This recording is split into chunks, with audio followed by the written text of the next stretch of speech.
নমস্কার বন্ধুরা, কেমন আছো তোমরা? আশা করি ভালো আছো। আমরাও খুব ভালো আছি। ডোনা ভিলেজ কুকিং ব্লগে তোমাদেরকে অনেক অনেক ভালোবাসা। আজ সকাল থেকেই ভিডিওটি শুরু করলাম। ফুল ভিডিওটি দেখো, আশা করি তোমাদের ভালো লাগবে। সকালে যে বাসি কাজগুলো থাকে সবই প্রায় সারা হয়ে গেছে, শুধু উঠোনটা ঝাঁট দিলেই হয়ে যাবে।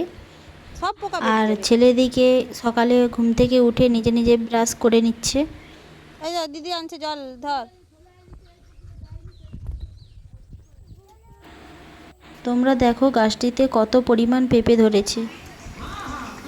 তারপর এখানে আলু সেদ্ধ সকাল সকাল ভাত করে নিয়েছি, সবাই মিলে এখন খাওয়া দাওয়া করছি। আর আজকে না একটা অন্নপ্রাশন বাড়ি আছে, তাই সবাই মিলেই যাব অন্নপ্রাশন বাড়িতে।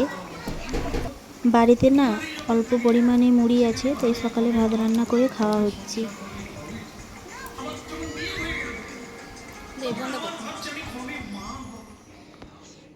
এখানে রেডি হয়ে চলে এসেছি জ্যাঠাইমাদের বাড়িতে, আর আমাদের সাথে জ্যাঠাইমারাও যাবে।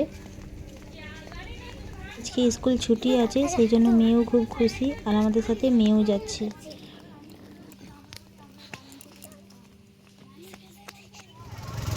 আর আমরা একটা টোটো করে নিয়েছিলাম।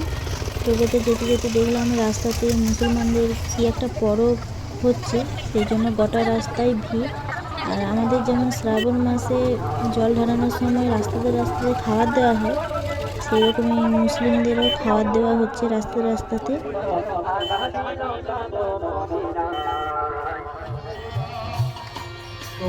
আমরা চলে এসেছি, আর এখানে আজকে ইস্কন থেকে ভাগবত মহারাজ এসেছে, তারই এখন কীর্তন শুনছি।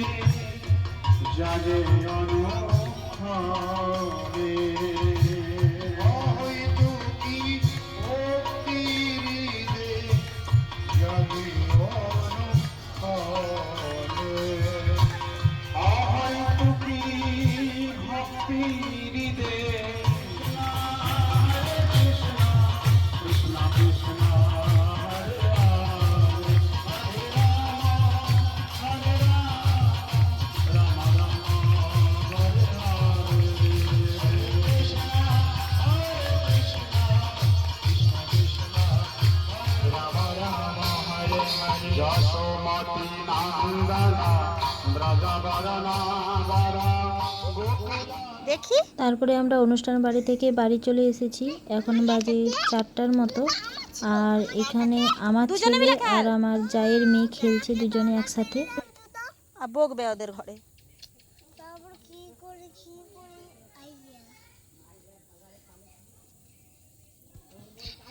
মুনু কানে ফুল কেন? এখন আমি আমার মেয়েকে আবৃত্তি শেখাতে নিয়ে যাব। ঝড় উঠেছে, ঢেউ উঠেছে ফুলে, বাবু দেখে। পাশে একটা দাদাদের বাড়িতে স্যার আবৃত্তি শেখাতে আসেন, সেখানেই মেয়েকে নিয়ে গেছিলাম। এ কি আপদ, ওরেও ভাই মাঝি, ডুবলো নাকি নৌকো এবার, মরবো নাকি আধি। মাঝি সুধায় সাঁতার জানো, মানে মাঝি বলছিল এই সময় তো মানে এমনই ঘোরতর অবস্থা, নৌকো অবস্থা। মাঝি বলছে সাঁতার জানো। এটা মেয়ের স্কুলের স্যার, স্কুলে আবৃত্তি শেখাতে আসেন। মাথা নাড়েন বাবু। এবার এখানে কিন্তু রুশিয়ে বলো, তুমি তো শেষেটা দেখলাম ওই জায়গাটাতে। আজকে আমরা রাখি কিনতে যাচ্ছি, কালকে রাখি বন্ধন, স্কুলে তাড়াতাড়ি যেতে হবে। টাটা। আমরা এখন বাজারে যাচ্ছি রাখি কেনার জন্য, ওই জন্য মা মেয়ে বেরিয়ে পড়েছি। চাঁদরা খুব সুন্দর উঠেছে, কালকে পূর্ণিমা। তোমাদেরকে জানাই রাখি পূর্ণিমার অনেক অনেক শুভেচ্ছা ও ভালোবাসা। কালকের দিনটা তোমরা খুব আনন্দে কাটাও। আমরা রামতরফকে চলে এসেছি।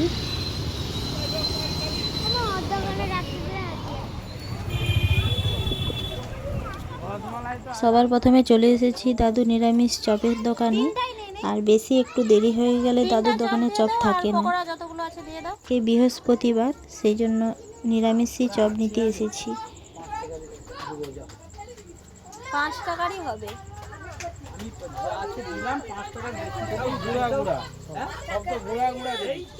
এই দোকানে রাখি কিনতে ঢুকেছি, কেনাকাটা করে বাজার থেকে চলে এসেছি। এসে আমরা খেতে বসে পড়েছি। আমরা এনেছিলাম নিরাম চপ, আর মা আলু ভাজা করে রেখেছিল। মা খাচ্ছে মুড়ি, আমরা খাচ্ছি জল ঢালা ভাত। তারপরে খাওয়া দাওয়া করে দেখো এই রাখিগুলো এনেছিলাম, তোমাদের সাথে শেয়ার করলাম। এখানে 3-4 ধরনেরই রাখি নিয়ে